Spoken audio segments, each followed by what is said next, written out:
Samajwadi party के अध्यक्ष अखिलेश यादव ने कहा, हमारे कुछ व्यवसायों और उद्योगों पर टैक्स लगाए गए हैं, लेकिन ऐसा लगता है जैसे भाजपा के नेताओं पर भी टैक्स लगाया गया है।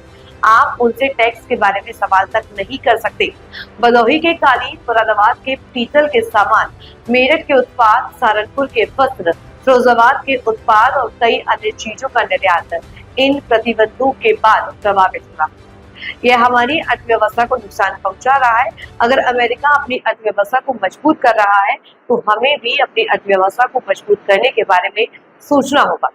इसके लिए हमें ठोस निर्णय लेना नुकसान होगा, अंतोगत्वा हमारी अर्थव्यवस्था का नुकसान होने जा रहा है। अमेरिका अगर अपनी अर्थव्यवस्था को बचा रहा है या अपनी अर्थव्यवस्था को मजबूत कर रहा है तो हमें भी ये सोचना चाहिए कि हम अपनी अर्थव्यवस्था को कैसे बेहतर करें।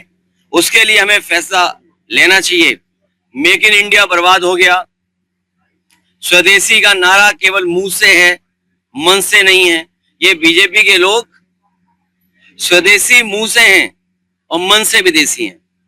हमारे कुछ काम पर, कारोबार पर टैरिफ लगा दिया, लेकिन टैरिफ से ये लग रहा है कि भारतीय जनता पार्टी के नेताओं के मुंह पर भी टैरिफ लग गया है।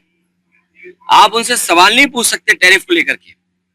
हमारे भदोही का कारपेट, मुरादाबाद का ब्रास का एक्सपोर्ट, मेरठ का, सहारनपुर का, फिरोजाबाद का, तमाम जो एक्सपोर्ट होते थे अब पाबंदी लगने के